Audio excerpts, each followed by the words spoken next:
Our story kicks off on a seemingly normal morning for our protagonist, Shizuyu. But normality goes out the window when his housemate, Mukiao, appears at his door. Dressed in full traditional garb, she insists on showing him a new dance she just learned.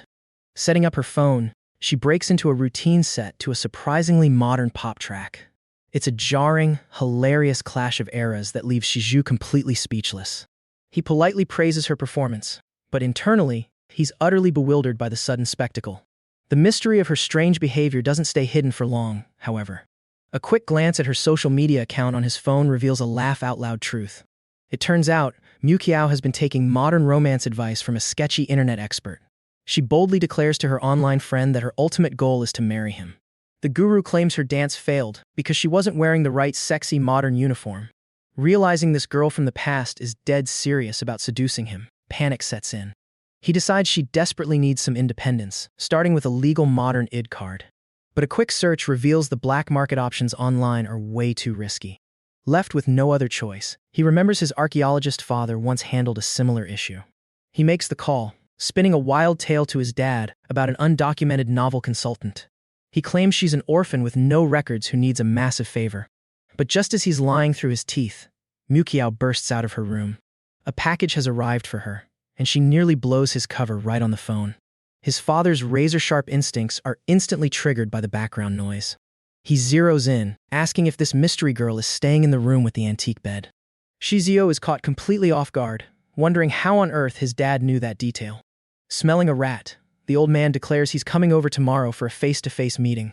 Stressed beyond belief, Shizuyu rushes to Mukiao's room to break the news. He catches her red-handed, unboxing the scandalous modern outfits her internet guru recommended. She's mortified, trying to hide the clothes, but Shizuyu has much bigger problems to discuss. He drops the bomb that his father is coming over for dinner the very next day. For a traditional girl, meeting the family patriarch is a massive, life-altering event. She immediately goes into full panic mode over etiquette, what to wear, and what to cook. Shizuyu tries to talk her off the ledge, telling her to just relax and be herself. He explains that his father is only coming over to help sort out her legal identity. Pulling out his own ID, he emphasizes just how crucial this little card is. Without it, he explains, she essentially doesn't exist in this modern society. She wouldn't be able to travel, find work, or even go to the hospital under her own name. The next evening, Mukiao pulls out all the stops to impress her potential father-in-law. She prepares a lavish feast, refusing any help to prove her worth for marriage. Shizuyu nearly chokes on the word, realizing just how deep her romantic intentions go. When his father finally arrives, the tension in the apartment is palpable. Mukiao delivers a painfully formal, ancient greeting that makes Shizuyu cringe internally. He expects his dad to think she's completely crazy, but the older man doesn't bat an eye. He just watches her with a knowing smile, as if he's seen this exact routine before. Over dinner, the father introduces himself and politely thanks her for looking after his son. He praises her cooking, expertly building the suspense before addressing the elephant in the room.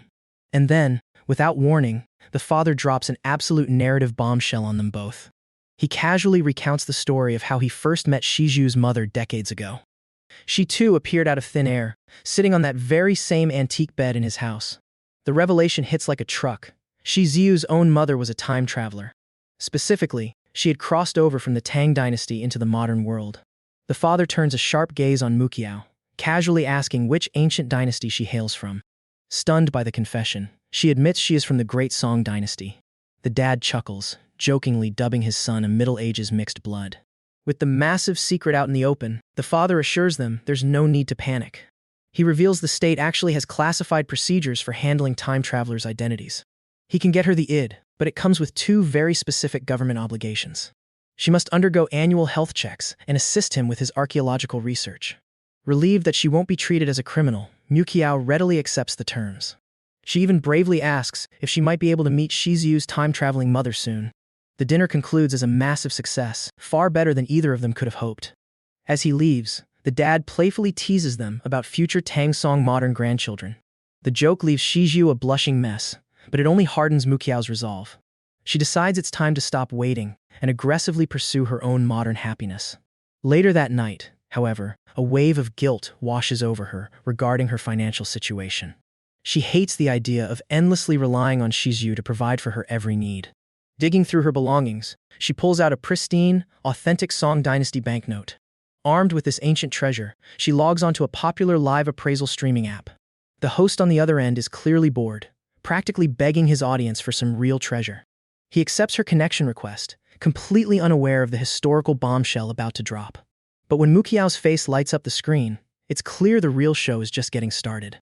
Eager to secure her financial independence, Mukiao presents her authentic Song Dynasty banknote to the online appraiser.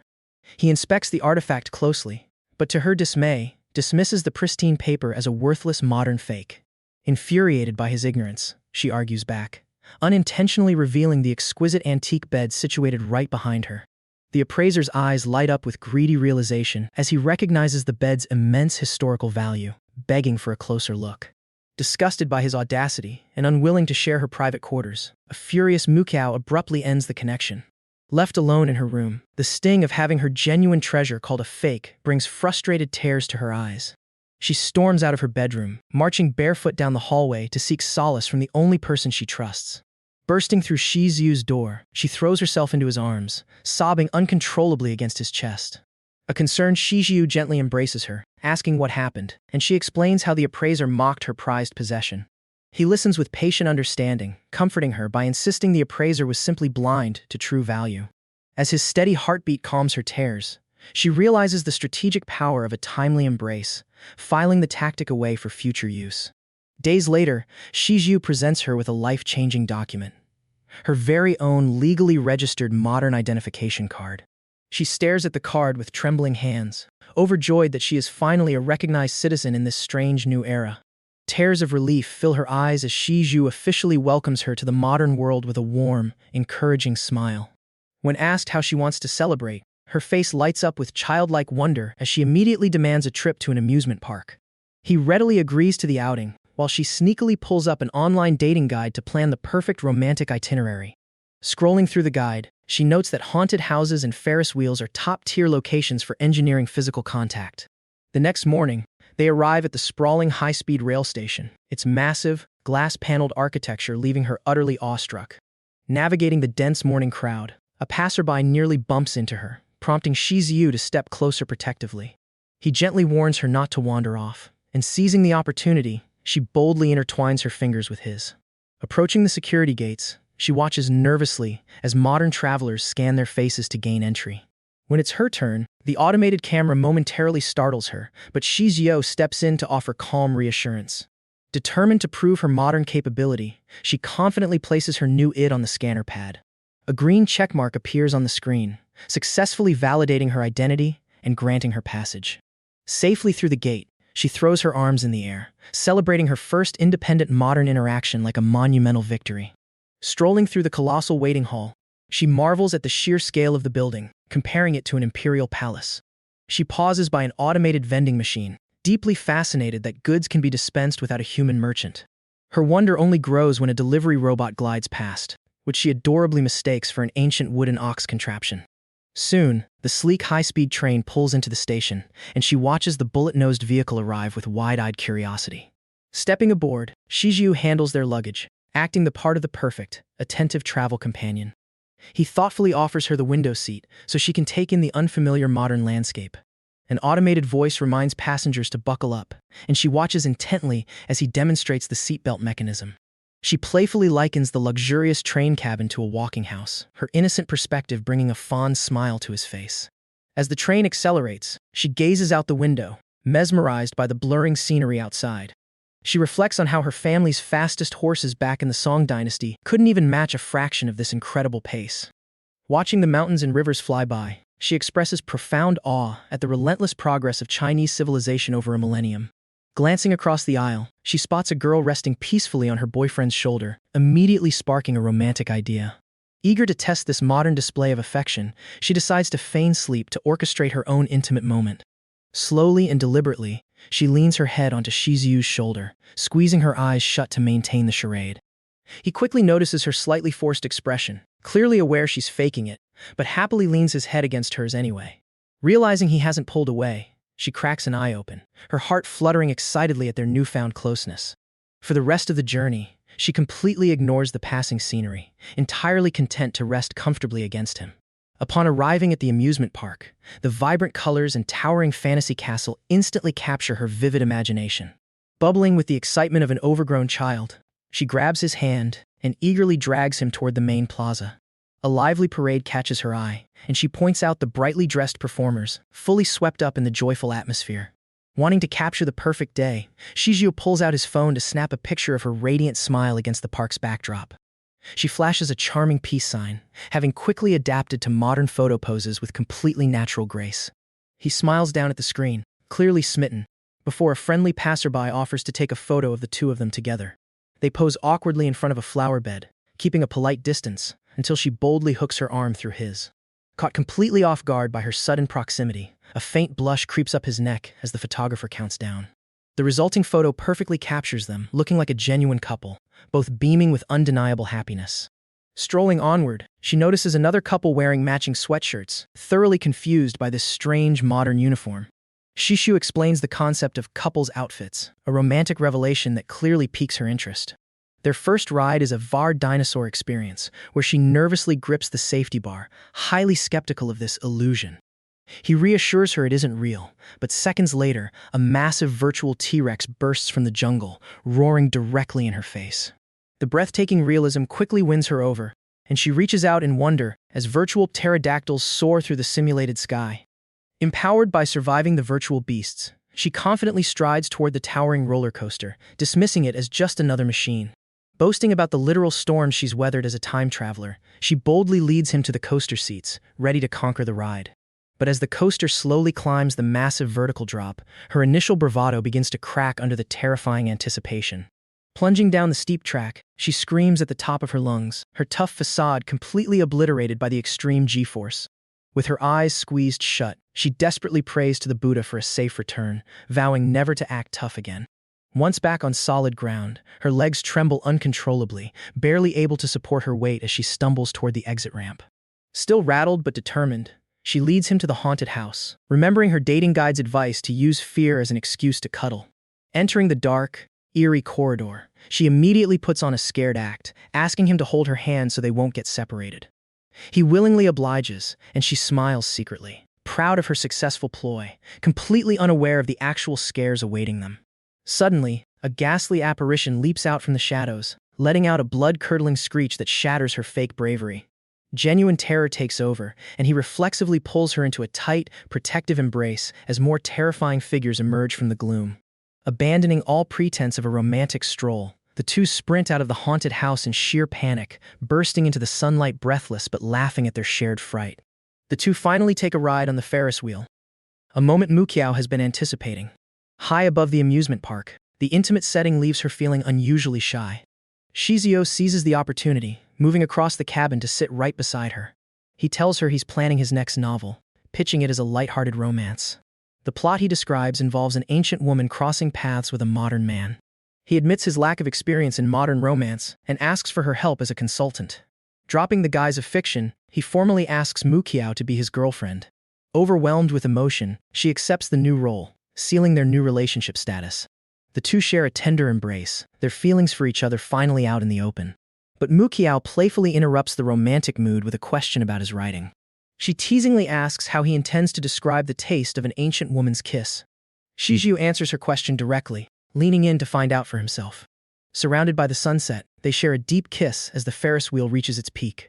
Back on solid ground, the new couple heads to a clothing store to find matching outfits. Mukiao is excited to pick out something they can wear together as her work uniform. She selects a pair of hoodies, but her excitement fades when she checks the price tags. Examining the fabric, she determines the quality doesn't justify the exorbitant cost. Shishio explains that amusement park stores always inflate their prices due to high rent.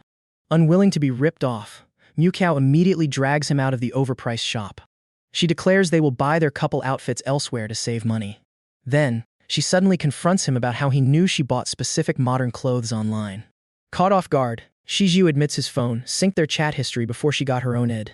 Realizing he saw her private messages about the schoolgirl uniform, she turns bright red. Feeling deeply embarrassed, she scolds him for being a peeping Tom and a scoundrel. Shizio desperately apologizes, swearing he only saw that one specific conversation. He confesses that reading it made him realize she might actually have feelings for him too. Appeased by his honesty, she forgives him, provided he pays for their new outfits. As the evening winds down, the couple arrives at a hotel to spend the night. Shishu requests 2 separate rooms, but Mukiao quickly stops the receptionist. She argues that since they are now dating, they are essentially in the pre-marriage stage. In her pragmatic mind, sharing a room is perfectly proper and saves unnecessary expenses. Shiseo is completely baffled by her ancient logic but decides not to argue against it.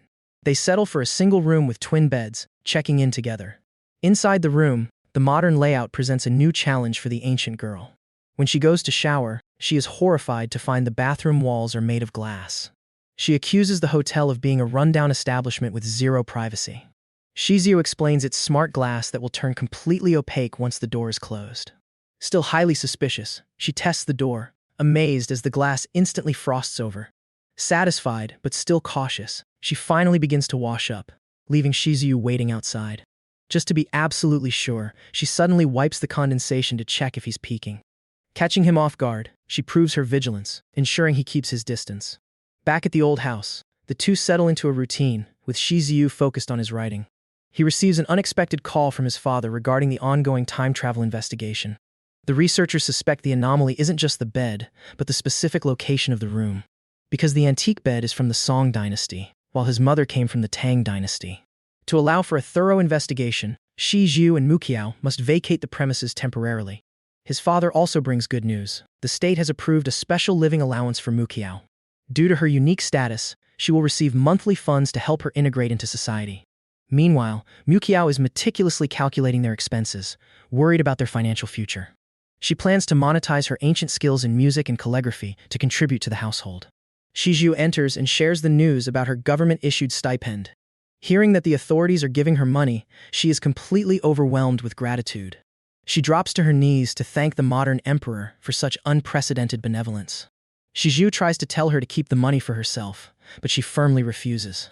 She insists that since they are building a life together, their finances should be shared. He then breaks the news that they need to move out so experts can study the time travel phenomenon. He gently asks the question he's been dreading.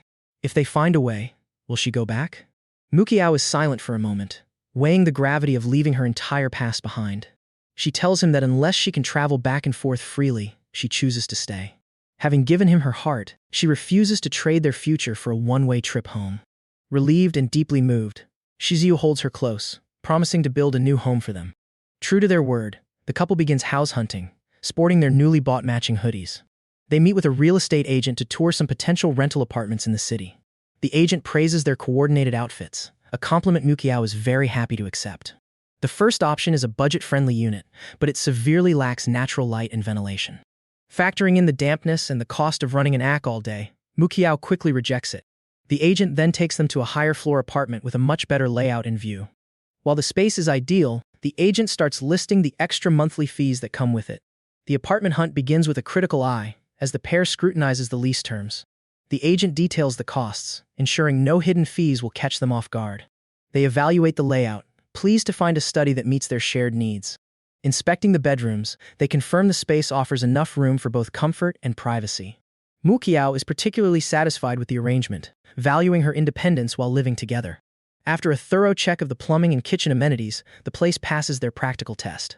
They consider the furniture situation, deciding what stays and what goes before making a final call. A bright, sunlit balcony seals the deal, offering a perfect spot for their future quiet moments. Sitting down with the agent, they go over the financial commitments and utility arrangements. They carefully review the exit clauses, making sure they understand the required notice period for moving out. Comparing the options, Mukiao highlights how this choice perfectly balances their budget and their need for separate spaces. With a shared glance, they agree this is the place to build their life together. With a decisive stroke of the pen, Mukiao signs the contract. They officially secure their new sanctuary, receiving the keys to their shared future. Moving day arrives, bringing a flurry of boxes and a concerted, shared effort. They meticulously organize their belongings, transforming the empty space into a warm, inviting home. As the final box is unpacked, exhaustion gives way to a profound sense of accomplishment. They collapse onto the couch, sharing a quiet moment of satisfaction on their very first night. Their domestic bliss is soon interrupted by a visit from Shizu's parents. The mother, seemingly traditional, tests Mukiao with a poetic greeting to gauge her character. When Mukiao replies flawlessly, the mother throws out a modern cultural reference as a final test. Seeing Mukiao's genuine confusion, the mother's poised facade completely shatters. She bursts into tears of joy, revealing a shocking truth. She is also a time traveler. Hailing from the Song dynasty, she has finally found a kindred spirit in this strange era. She recounts the suspicion she faced upon her arrival, almost being mistaken for an enemy spy. The father tries to point out they are from entirely different centuries, but his logic falls on deaf ears. For the two displaced women, being from the past is enough to forge an instant bond. The mother quickly asks for confirmation of their romantic status, thrilled by the news. She immediately asserts her protective stance, offering Mukiao her full, unwavering support. Turning to her son, she delivers a stern warning, making it clear she won't tolerate any mistreatment of Mukiao. To prove she can back up her threats, she proudly declares her mastery of martial arts. But her attempt at a dramatic flip ends in a comical, gravity-defying mishap. Gathered around the dinner table, the mother regales them with tales of her past life. She describes her daring, albeit failed, attempt to assassinate a corrupt official in the dead of night. That botched mission unexpectedly resulted in her temporal displacement to the modern world. She even casually drops the name of a famous historical poet, claiming him as a childhood friend. The father gently teases her exaggerated stories, hinting that her past might have been less glamorous than she claims. The conversation then shifts to history, as they trace the timeline of their respective eras. They bond over historical figures, with the mother asking eager questions about a famous general. Their mutual disdain for notorious traitors further solidifies their connection. The mother even excitedly proposes a future outing to publicly disrespect a historical villain's statue. She then hilariously points out that Shizu's slow writing pace is a crime on par with ancient treason. The family erupts into laughter, enjoying the bizarre yet heartwarming dynamic they've discovered. Later, Mukiao seizes an opportunity to speak with the mother privately in the bedroom. She expresses a deep desire to earn her own living and become self-sufficient in this unfamiliar era. Desperate not to be a burden on Shizu, she asks for practical survival advice. The mother, however, recounts her own disastrous early attempts at making money. She vividly describes trying to perform street martial arts, complete with breaking stones on her chest. This public display only led to swift police intervention and confiscation of her weapons. Realizing ancient skills don't translate to modern commerce, she explains how she eventually adapted through rigorous study. Seeing Mukiao's dismay at this long, arduous path, the mother shifts her advice to matters of the heart. She reassures Mukiao that Shizu genuinely wants to support her, urging her not to feel indebted. She advises her to take things slowly and just focus on understanding this new world first. The mother then warns Mukiao about modern romantic rivals, playfully dubbing them fox spirits. She urges her to keep a close eye on Shizu and protect their relationship from any outside interference. Recalling her own fierce tactics, she admits her overzealous defense once landed her back in the police station. To help Mukiao navigate her romance, she breaks down the modern stages of a relationship. She clearly defines the transition from girlfriend to fiancé, a concept unfamiliar to Mukiao. She then explains the ultimate commitment of becoming a legally recognized wife in this era. Armed with this new understanding, Mukiao proudly declares herself Shizu's devoted partner. The mother outlines the final steps toward building a complete modern family. As the parents depart, the atmosphere is filled with newfound warmth and acceptance. The mother leaves Mukiao with a significant gift, a ring, solidifying her approval. Winter arrives, bringing a new challenge as Shizu takes Mukiao for a mandatory modern health checkup. Confronted with the terrifying prospect of needles and high-tech machines, Mukiao's courage falters. She desperately asks if a doctor can just take her pulse instead of drawing blood. Shizu gently, yet firmly, insists that a modern examination is non-negotiable. He explains that ancient methods simply cannot replace the thoroughness of modern medical science. In front of the hospital, Mukiao nervously questions the need for a modern medical checkup, but Shizu gently insists it's crucial for her health. Reassured by his care, she reluctantly agrees, and the two step through the glass doors into the bustling clinic. After grabbing their queue numbers, Mukiao realizes escaping the upcoming blood draw is impossible. Catching a glimpse of the terrifyingly long modern syringes through the window, she is utterly appalled. Shizu notices her icy hands and teases her bravado, though she deflects by blaming the winter chill. Her anxiety spikes to sheer panic when a little boy ahead of them bursts into dramatic tears during his turn. Shaken, she begs Shizu to let her drink the bitterest medicine imaginable instead of facing the dreaded needle. He tenderly pulls her into his arms, explaining that medicine can't replace a checkup, but promises she can lean on him. Guiding her to take slow, deep breaths, he manages to soothe her trembling resolve. To prove there's nothing to fear, Shizu bravely takes the chair first while she watches anxiously. He finishes without a single flinch, showing her just how quick and painless it actually is. Now it's her turn, and she grips his hand for dear life as the nurse prepares her arm. Shizu gently strokes her hair, keeping her focused on him as the dreaded moment approaches. As the needle pierces her skin, she lets out a dramatic yelp, squeezing her eyes shut. But opening her eyes, she realizes the pain was barely a pinch, prompting a stifled chuckle from Shizuo. Feeling rather proud of surviving the ordeal, she confidently marches off with him to face the next challenge. The CT scan room reveals a massive, intimidating machine that she marvels at, treating it like a futuristic mechanism. Shizuo explains how the device captures images layer by layer to see inside the body, deepening her awe. Lying on the bed, she carefully follows the robotic breathing instructions as she slides through the glowing ring. Emerging safely, she praises the contraption as vastly superior to any ancient physician's pulse-reading skills. During the height and weight measurement, she humorously assumes the towering device is meant for tailoring clothes. Next is the eye exam, where she perfectly identifies the chart symbols, creatively comparing them to military flags. The blood pressure cuff tightly squeezes her arm, but she takes it in stride, unfazed by the modern oddity. Back at the doctor's desk, they receive a clean bill of health, successfully concluding her first modern medical gauntlet. Stepping back out into the crisp air, Shizu asks about lunch, and is amused when she immediately suggests steak. She cheekily rationalizes that since they aren't in ancient times anymore, she can enjoy beef without breaking the law. Settling into a cozy steakhouse, they both confidently order their cuts cooked to a perfect medium well. Just as their food is about to arrive, a young female fan excitedly approaches their table, recognizing Shizuo. She eagerly asks for an autograph, and Shizuo obliges, signing her book with a friendly smile. But when the fan extends a hand for a shake, Mukiao's ancient instincts flare up, and she swiftly blocks the contact. The fan quickly realizes Mukiao is his partner, and respectfully addresses her as sister-in-law, diffusing the tension. Mukiao gracefully accepts the title, allowing the thrilled fan to snap a quick photo of the three of them. The fan gushes over how well they match, warmly wishing them 100 years of happiness. Pleased by the girl's polite words, Mukiao thanks her with a gentle smile before she waves goodbye. Returning to her meal, Mukiao praises the fan's etiquette but still subtly warns Shiyu to maintain proper boundaries. The next morning, breakfast is ready, but Shizu is noticeably absent from the dining table. Concerned, Mukiao knocks on his bedroom door and finds him still in bed, looking terribly pale and exhausted. He tries to brush it off as mere fatigue, but admits he felt freezing during the night. She touches his forehead and is instantly alarmed by the intense heat radiating from his skin. Running through a list of symptoms, she confirms he's suffering from a headache, sore throat, and severe body aches. Pulling out her phone, she diligently types his ailments into a search engine, only to freeze in horror at the dire results. Convinced by the internet that he has contracted a terminal illness, she bursts into heartbroken, uncontrollable tears.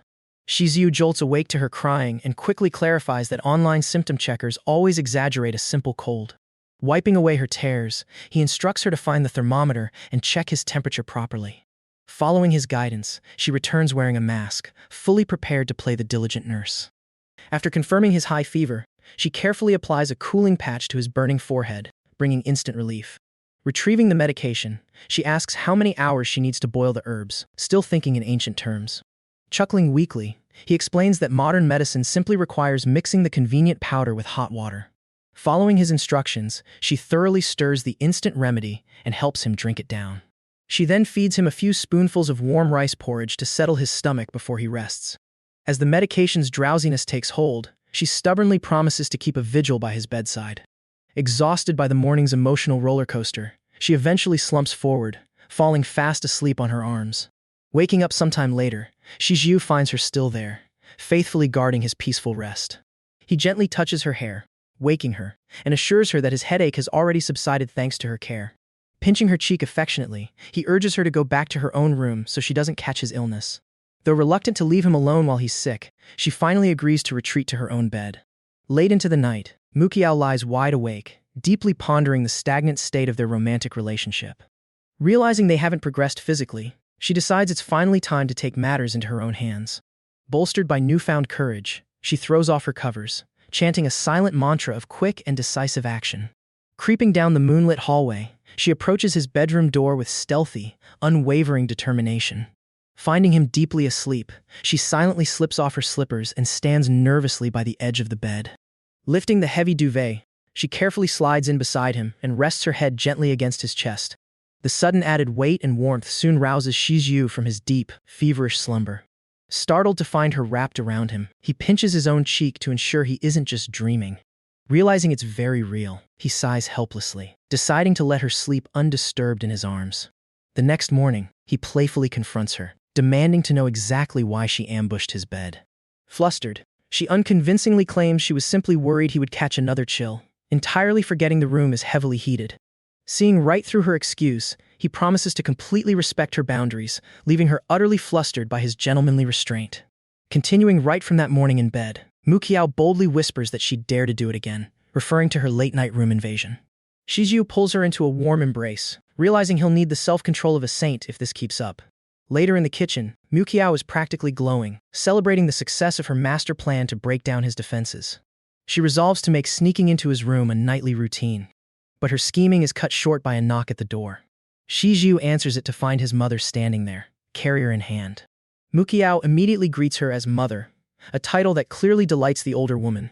The mother explains she impulse bought a cat at the pet store, only to remember her husband is allergic. So, the furry burden falls to them. Shizuo looks exasperated, but turns to Mukiao, asking if she wants to keep the unexpected guest.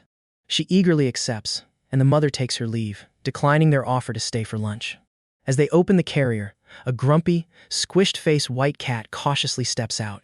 Mukiao is instantly smitten with the grumpy little feline. Shizu tasks her with giving their new pet a name. After a moment of thought, she decides on Frying Pan, inspired by its uniquely flat face. Shizu finds the name hilarious and perfectly fitting. With the naming complete, Frying Pan is officially part of the family. Later, while holding the cat, Mukiao seizes the opportunity for some roleplay, trying to teach it to call Shizu father. She then enthusiastically coaches the cat to call her mother. Unfortunately, Shizu walks in at that exact moment. Caught red-handed, Mukiao blushes furiously, stammering that she was just teaching the cat modern slang. Shizu sees right through her embarrassment, amused by her obvious crush. He then changes the subject, announcing he has to go out for a while. When he forbids her from coming along, Mukiao's insecurities flare up, wondering if her earlier antics pushed him away. Sensing her sudden doubt, Shizu pulls her into a reassuring hug. He gently explains that this trip is entirely for her sake, promising to reveal the secret upon his return. Pacified, Mukiao promises to wait for him and helps him bundle up against the winter cold. Once he's gone, she tries to pass the time by playing with Frying Pan, but the cat is completely uninterested. She resorts to deep cleaning the apartment, counting down the hours. Evening falls, and the sound of the door finally signals his return. Shizuo walks in carrying 2 mysterious boxes. He reveals that today is her birthday, a fact even she had forgotten. When she asks how he knew, he points out that it's printed right on her ID card. He urges her to open the smaller box first. Inside, she finds a stack of facial masks. He explains they're a modern upgrade to the cucumber slices she usually puts on her face. Touched by his thoughtfulness, she then turns her attention to the larger box, revealing a beautiful strawberry cake. Shizuo lights a single candle and sings her a birthday song. He tells her to close her eyes and make a wish. With her eyes squeezed shut, she silently prays for a lifetime by his side. She blows out the candle, and they dig into the cake. Mukiao is amazed by the sweet, fluffy texture. Noticing a smudge of frosting on his lip, she boldly leans in and kisses it away. The sweet moment is soon followed by a trip out to the local lantern festival, both dressed in stunning traditional attire. As they walk through the crowded streets, Mukiao links her arm tightly through his. She declares that this will signal to everyone that they are officially a couple, warding off any potential rivals. Their attention is suddenly drawn to a spectacular performance where a dancer appears to fly through the air. Mukiao gasps, convinced the woman is a real fairy. But Shizuo quickly debunks the magic, pointing out the wirework. Next, they stumble upon a Guken performance, but Mukiao isn't impressed, noting the player's lack of emotional depth. The performer, hearing her critique, challenges Mukiao to take the stage. With Shizuo's encouragement, she confidently steps up to the instrument. As her fingers glide over the strings, the crowd is instantly mesmerized by her masterful playing. Shizuo watches in awe as she completely commands the stage. The original performer gracefully concedes, admitting Mukiao's superior skill.